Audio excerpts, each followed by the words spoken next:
What type of teacher do I want to be? I've often thought about this question. And over my years of university, it's changed slightly. When I first came to school, I realized now that I wanted to be a teacher for selfish reasons. I wanted to be able to have a steady job. I wanted to be able to work with kids for myself, and I wanted to be moving every day and have a different experience every day. And although those things still remain in what I feel about, I've realized that my teaching philosophy has changed over the last 3 years. I've transitioned from thinking about myself to beginning to think about why I can be beneficial for those around me. I've developed relationships with both my peers, with profs, with students, with other children that I've worked with. And I realized right there in the heart of that is where my philosophy begins, with relationships. Nothing can be learned until we understand that a connection is the most important way that we can ever gain knowledge. I've been in university classes. 40 students, 300 students, any number. If you don't know the name of the people left and right of you, you won't be able to learn in the same way. You won't be able to connect with the knowledge, share that knowledge.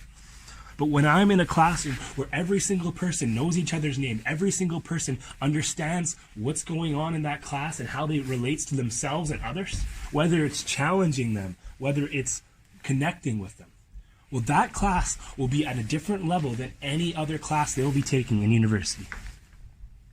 For me, there's no way that does not correlate to an elementary school or a high school. Students need to know their teachers. They need to connect with their teachers. Teachers need to be honest with their actions. And that's all things that I will strive to be as a teacher. I want to provide experiences for my students so that they can go out into the world and have a story that they can tell of each and every day. When they go home and their parents ask, as my parents often did, "What did you do at school today?" I want them to have a drop-dead answer that gives them the opportunity to share their own experiences with someone else, to build a relationship with their family and their peers. If I look back at the most memorable things that I did in school, it was the things that I would consider different. It was my grade 9 teacher who had a snake in a terrarium in the back corner.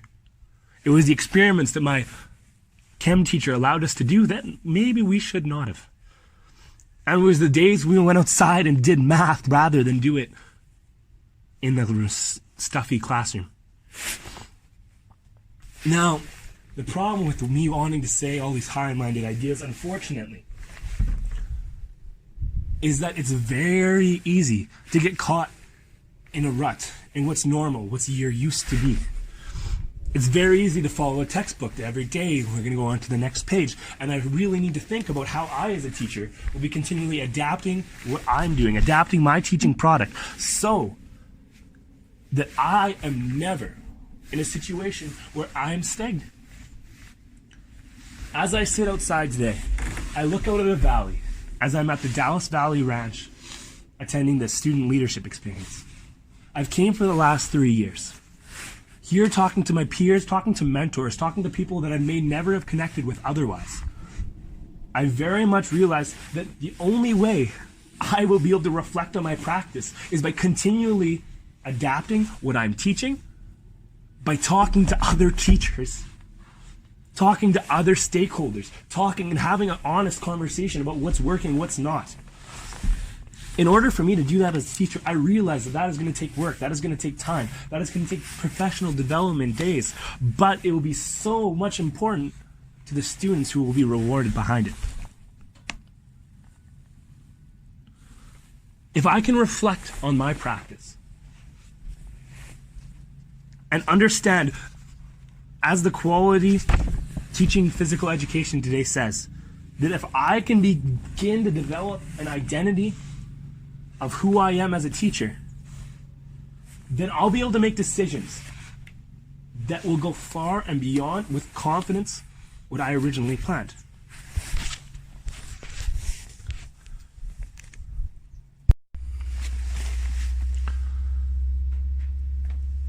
When I reflect on my personal experiences about phys ed, I can't help but imagine that I was the student that was catered to.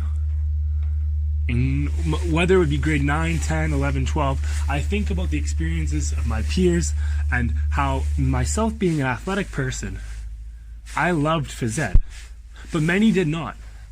Many felt like this was a place where they were put on display in a way that was not fair. Many felt like they were not given a chance to learn.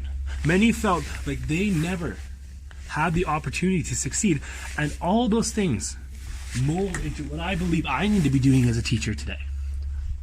Certain activities I began to understand create an environment where anybody can succeed. Outdoor education is a fantastic way to level the playing field of those who need to understand that it is not just those who can throw the fastest or run the farthest. Outdoor education often is more about the connection of what you're doing and being able to talk and communicate and make a plan all together. And those are things that no matter the sport, no matter the athletics, no matter the exercise that you may be doing are all important. But if I can provide that in a new way that more people can succeed in, well, then that is what I should be doing on a day-to-day basis. I often think of the metaphor of when we are in a classroom with varying skills, and we'll say that on the left-hand side we had the athletic elite, and they'd be one bowling pin, and there'd be a 10-pin setup. On the other side, well, there would be the least athletic, the least physically literate. And in order to get a strike in bowling, where should you aim? Many people say right down the middle. In phys ed, many times we would just aim for that left pin, catering to the athletes. But in order to get a strike in bowling, if you look at the most professional level, what they do is they aim at the right and they curve their material so that they aim at the bottom and it hits to the middle by bringing everybody along. That is how you can create a successful environment for phys ed. When I think about how that reflects to where I am today, I can't help but think of the experiences I'm having right at this moment.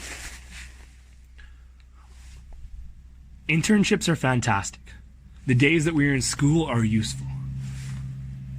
But when I'm challenged in a place like the student leadership experience, I understand that our job is both harder and more important than many people consider.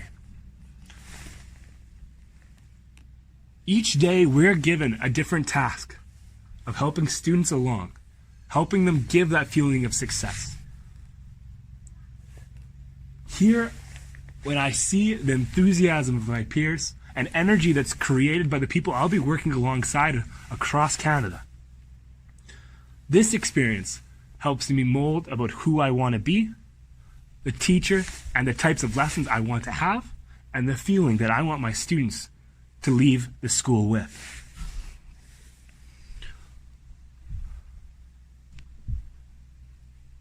If I can identify with being a teacher, and if I can create my own teaching identity by talking to people, by creating relationships, by conversing and storytelling, if I can learn alongside in everyday challenges and team building activities, if I can navigate my way through struggles, slowly I understand that I'll be developing my own professional identity.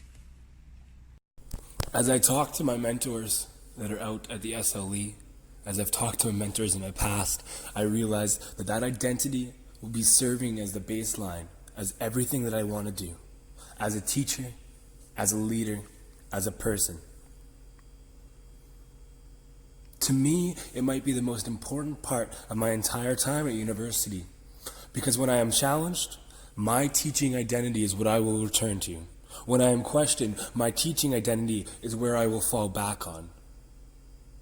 If I can begin to understand my baseline, how I feel, what I value, then very much it will make me a better teacher.